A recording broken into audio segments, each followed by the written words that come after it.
Now, an example of cougar excellence in our communities. Mr. Davenport's celebrity status around here.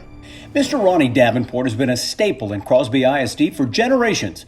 Does everybody in Crosby know you? Because everywhere I hear, if they say Mr. Davenport, they know you. Even some that I don't know.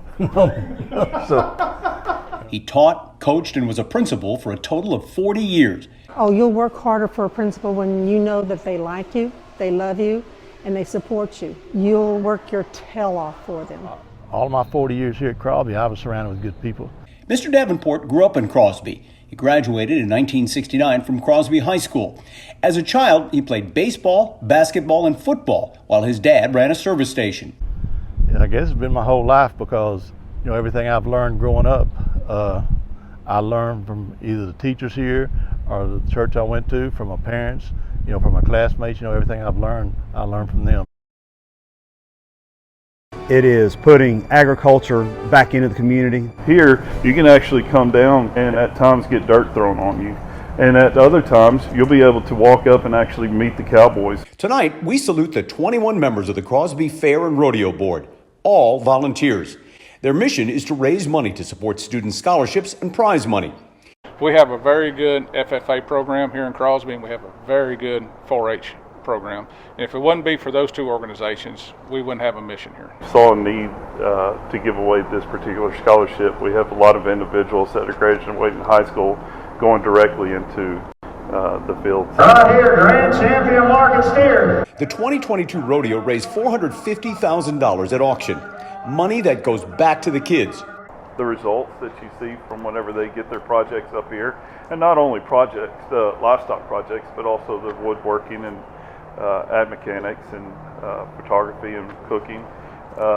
Whenever you see that kid comes up and wins an award, I mean, that just, the motivation there is priceless.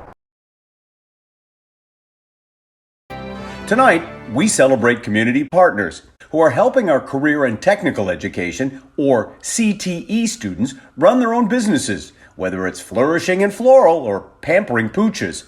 First, the biggest project yet for Crosby High School floral design students.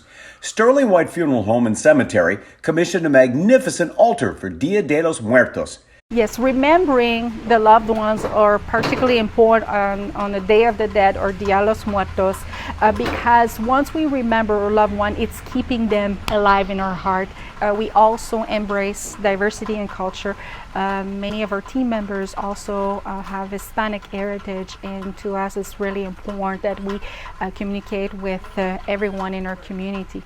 The altar required nearly 400 marigolds. A lot of planning and learning went into this because we had to figure out how to make the arch, the dimensions of that. I mean, the kids had to use math to make it. Just across the hall, it's a dog-eat-dog world for students in the veterinary science program. Juniors and seniors run a doggy daycare inside and outside Crosby High School. Show of hands, who wants to be a vet tech for a career? Veterinarian, anyone want to be a veterinarian? So this is where we bathe all of our dogs here. Of course, we have Great Danes, so we have to bathe them outside. It does get a little hard when we have big dogs, but most of our dogs are able to fit here. After we wash them, we transfer them over here where they get blow dried. Yes, and then we do have a little, well, look, Archie's showing you how we set up the dogs, so yes.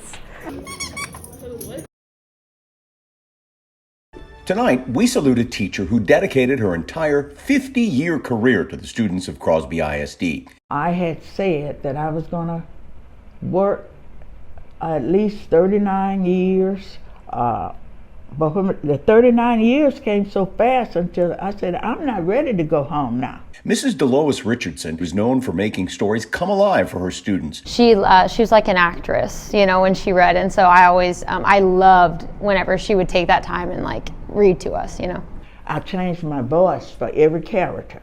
Oh, they loved it. They'll say, Miss Richardson, you gonna read to us today? I said, I don't know if I'm gonna read today because I don't like the way you all been acting. Miss Richardson's known for that's you and your little red wagon. Oh my gosh, I'm gonna get in trouble. but she would tell you about your little red wagon. She had a famous saying. What was that saying? Well, that's just you and your little red wagon. And what did that mean? That's kind of on you. Like, if you are not prepared, that's on you. You can see her influence the moment you walk into Drew Elementary School. On one side of the foyer stands an awards case with a plaque dedicated to her 50 years of service. On the opposite wall, a mural. It paints the history of Barrett Station. There's an image of a teacher reading to her students under a large oak tree. That's Mrs. Richardson. I used to gather my kids up and we would go outside and sit under the big tree. I would read to my students and they enjoyed the sunshine, they enjoyed the green grass. That oak tree no longer stands, but it doesn't have to. Her impact will last forever. Tonight, we recognize a community member, a business entrepreneur, and a grandfather who's been a founding captain of the Crosby High School Bass Club. Are you competitive? Oh, geez. Yeah, very. Mr. Jim Lewis answered the call when Crosby High School teacher and Bass Club sponsor Mr. Corbett Thompson formed the club 7 years ago.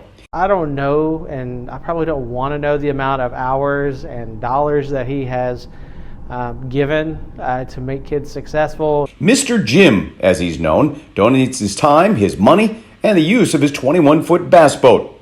Anything you do, any game in life is you play it to win it. So that's what we do. That's how I go at it.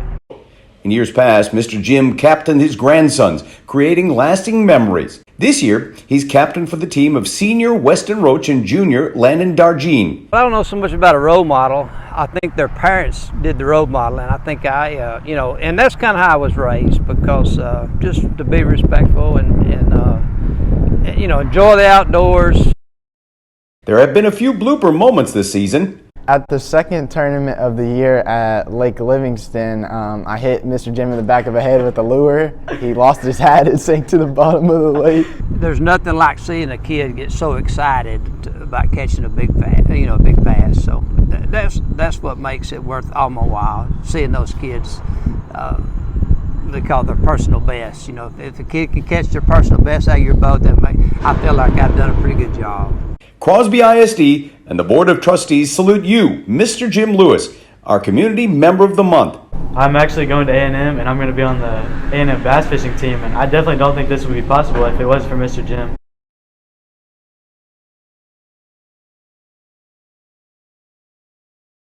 We're one of the first towns in Texas to turn 200 years old. Tonight, we recognize community members keeping Crosby's history alive.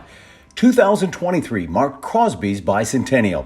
The Crosby Historical Society has spent the last 3 years remodeling, building, and collecting artifacts inside their museum, a small building on Runnenberg and Pecan Street that they lease from the district for $1 a year. Dad, on his deathbed, said, keep the Historical Society going. So I inherited those two from a promise to my dad. I'll get involved with the Crosby Historical Society, but I love it. It was in my blood already. 2 board members, Jody Fox and Donna Davenport, recently took our cameras on a tour. One of the older items in the museum is a desk that sat in the original railroad station in 1860.